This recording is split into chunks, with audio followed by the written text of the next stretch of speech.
Welcome to the last call, where we try to clear up many of the misinformation concerning the drone community.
Hey folks, this is Dre, Recover One Drones. I hope everyone's having a nice Sunday evening or night, wherever you may be, or it could be actually Monday morning.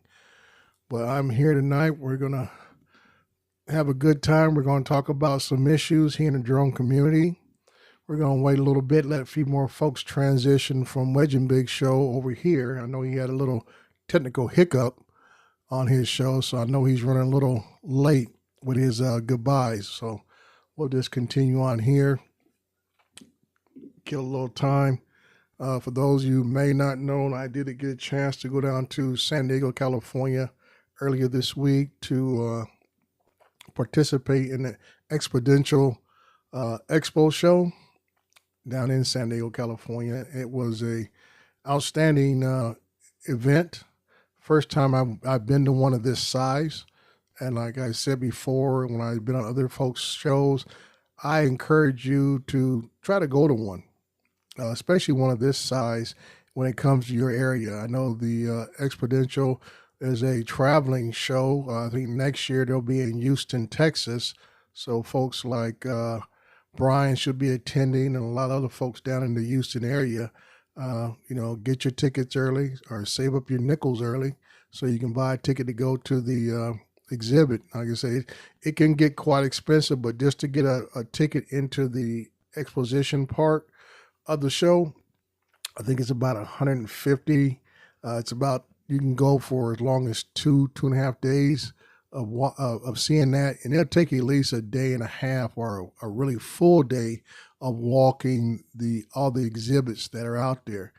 But it gives you a good feeling of what is going on in the drone industry, from software size to hardware size to just overall support, and where we're at now and where we possibly could be going. And sometimes you can pick up little tidbits of information on what's going on in the future of drones. So this is a place where you get a chance to talk to distributors, get to talk to manufacturers, and anybody in between. Maybe you can glean some information from them on what to look out for. So once again, I appreciate everyone coming in. We see W Drones, Daryl, Chris Wedgeworth, Peter Carroll, Dewey, Jonathan. Who else we got in here? Saw a few other folks. Eddie Nunez chopping in. Big wig guy, Eddie Nunez. Stephen Drones.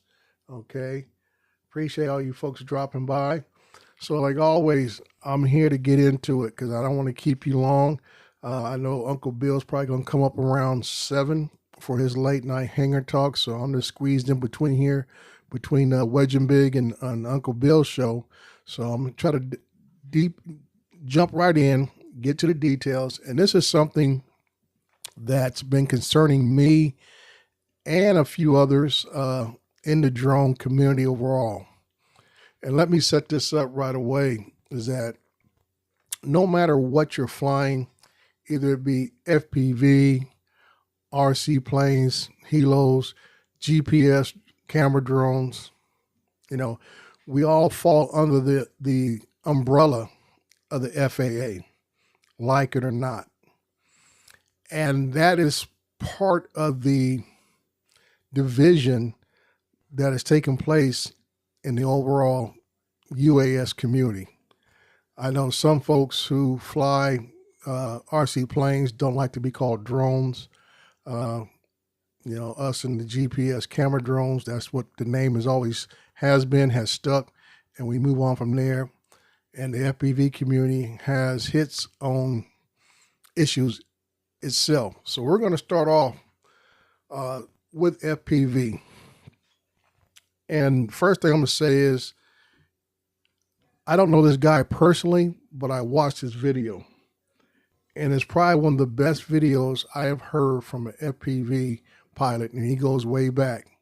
And he goes by the name of E-Drones. He put out a video last week with his concerns about FPV, his concerns about YouTube, the FAA, and everything in between. And I'm the type of person, I like reading in the chats and see the responses from people from what was just said in the video. And of all the things that he did said, some folks gleaned that, they'll never comply.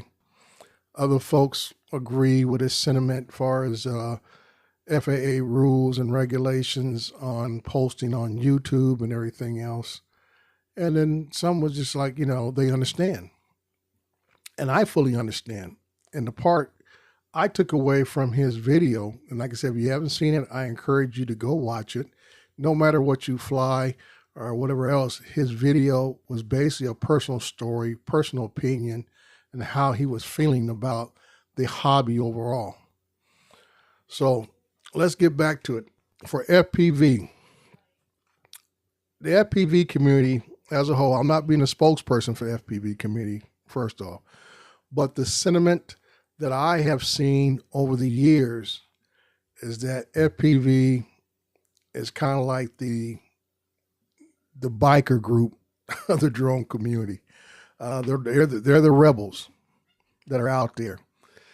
And a lot of it comes from them feeling that especially the current rules and regulations are considered an overreach.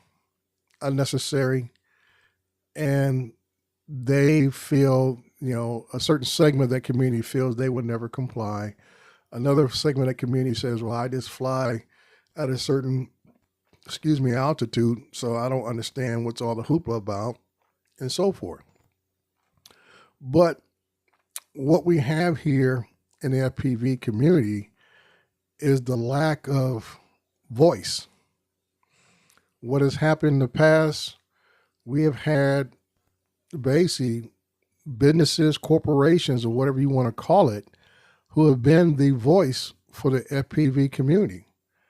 The three main ones have been Rotor Riot, Race Day Quads, and Drone Racing League. Like I said, let me go back over here a little bit. We'll disable that. And bring this up here.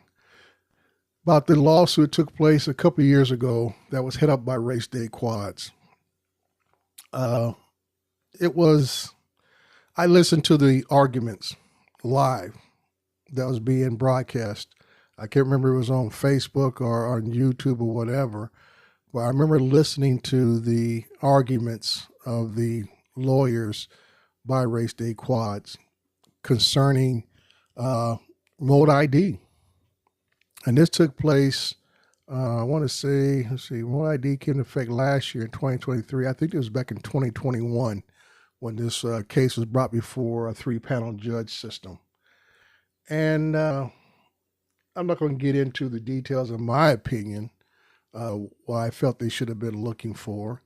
But the judge's questions to them were trying to ascertain why should you be excluded, because Race Day Quads was trying to push themselves or the FPV community should be excluded from all FAA rules and regulations because they didn't fly that high. A lot of their drones, the center whoops and even the bigger 5-inch and 7-inch were never basically used within, around people or infrastructure type things. But you and I both know by looking at what gets posted on YouTube, that's not always the case. What happens now, if I'm not mistaken, I believe Drone Racing League recently had another, I don't know if it was actual lawsuit or whatever, that was against the FAA concerning rules and regulations also. But the FPV community has always had this stance that they want to be excluded from the rules and regulations. And I'm sad to say that's not going to happen. And that's part of the division of the UAS community, that we have one part here, the FPV community, that wants to be excluded from all the rules and regulations. And that's kind of a hard push. Okay. Now I'm going to move on to the next group, and we're going to circle this all back around. The next group is going to be RC planes and helos and anybody else that falls under that category. And they're headed up by one of the oldest and probably the most organized group of any group within the U.S. community, and that's the AMA. The AMA has been around since 1936. It's a long time. That's almost right around the same time flight, it was basically pretty much established globally. That the AMA came out of the hills of the Wright brothers, and here they are.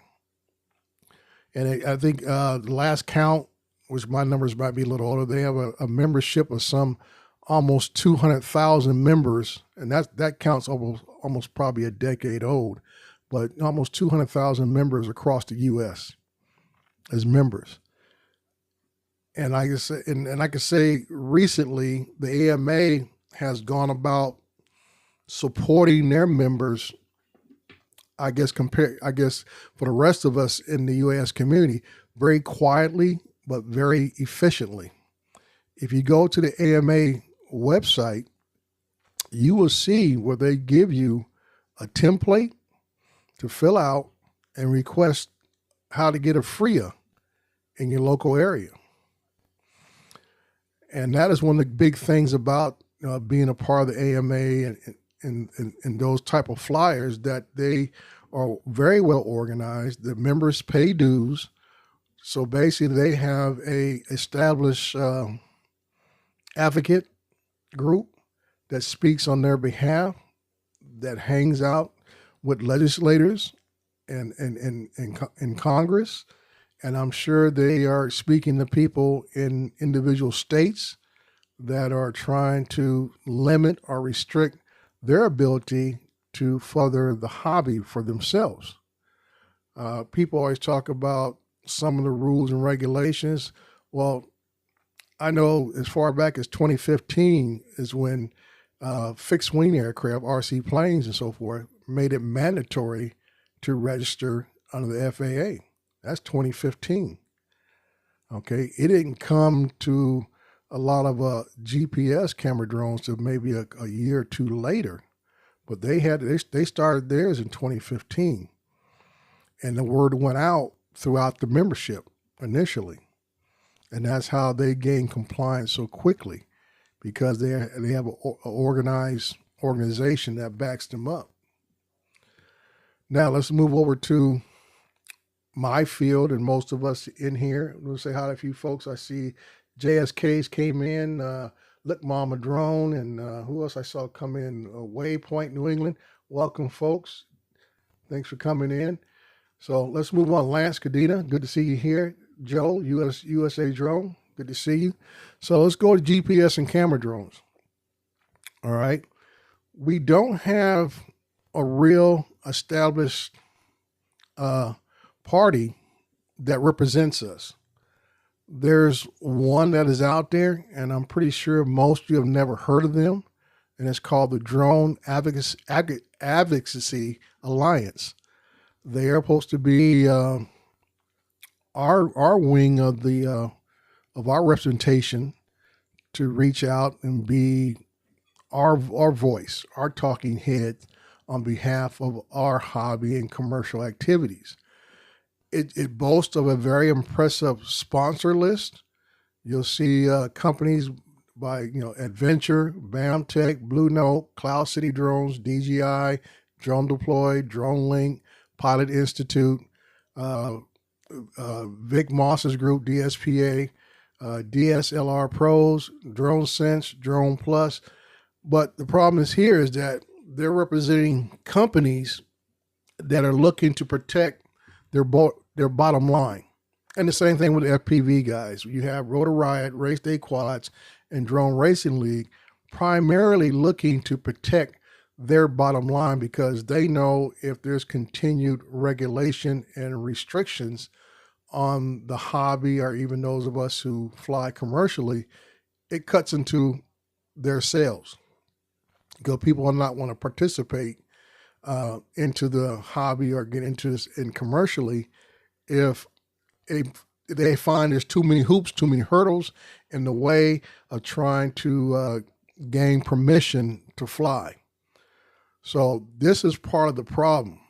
We have three major groups, and when it comes to UAS operations, FPV, RC planes, and camera drones, but our groups are fragmented even within each group, and where we have extreme people on either side, but we don't speak with one voice out of the three groups.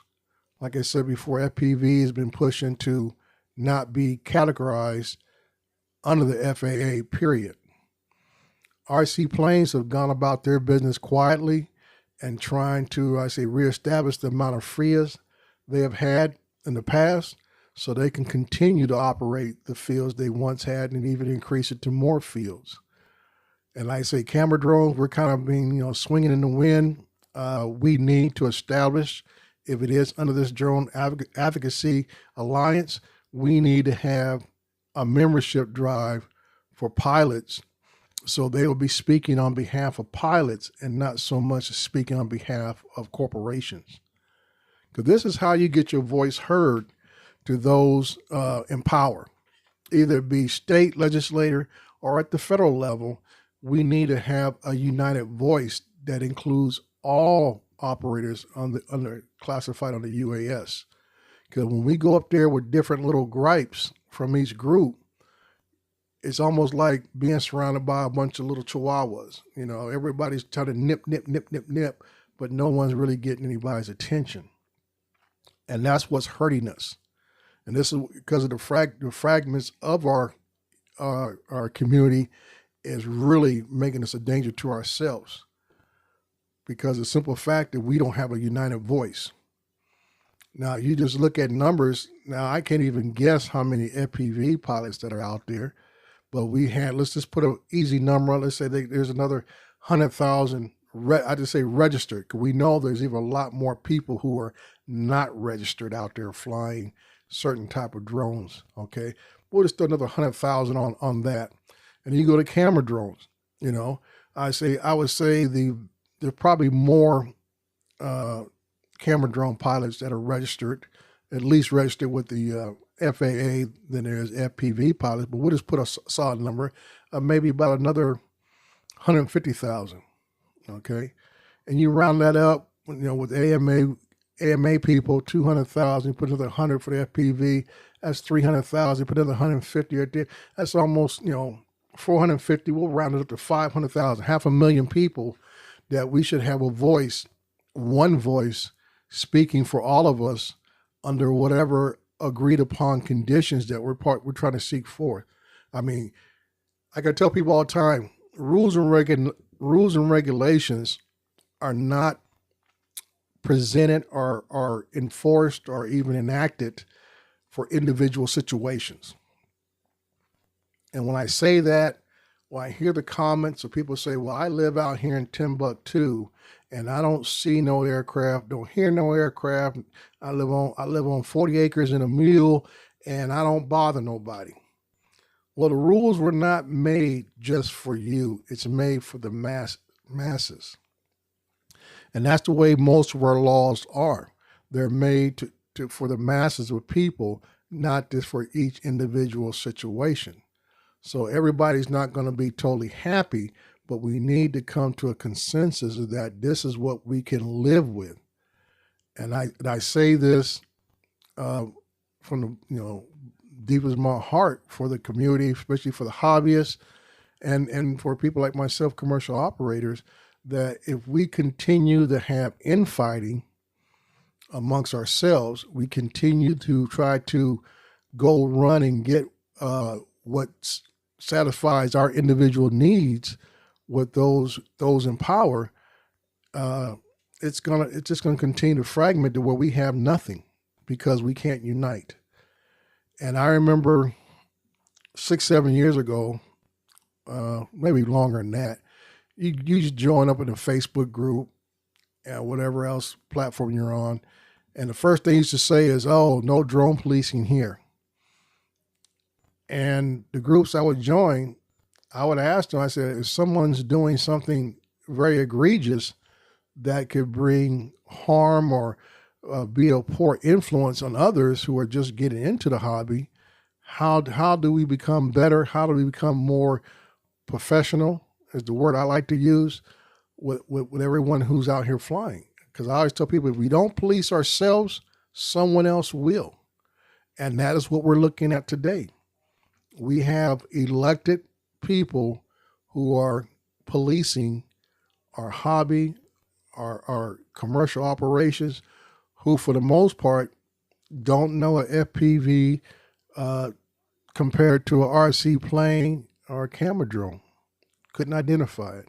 I mean, most of the people elected into Congress, they've heard of the AMA because it's been around for so long. But they also think we all fall under the AMA. But we don't. And that's another issue there. You know, the AMA has their people who run these FRIAs, have their biases against FPVs, especially against camera drones. And the same thing, FPV guys don't like hanging with the rest of the folks, because I understand the point about signals getting stepped on, people losing contact with the drones, or getting cut off, or whatever the case may be. But that's where you become a better organization, and you set aside maybe certain days of the week, or whatever it is, the month, to allow FPVs to fly, camera drones, whatever. There's people probably in this chat right now that have their hands in several different groups. People who fly camera drones and FPVs, people who fly FPVs and RC planes. So this is where we're all affected, you know.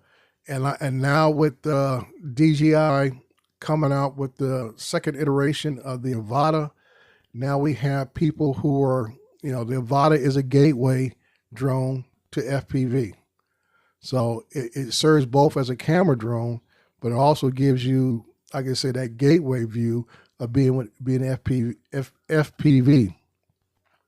So once again, our lines of what we do and how we do it are blending, are becoming non-existent. But once again, we're not uniting ourselves as an overall community.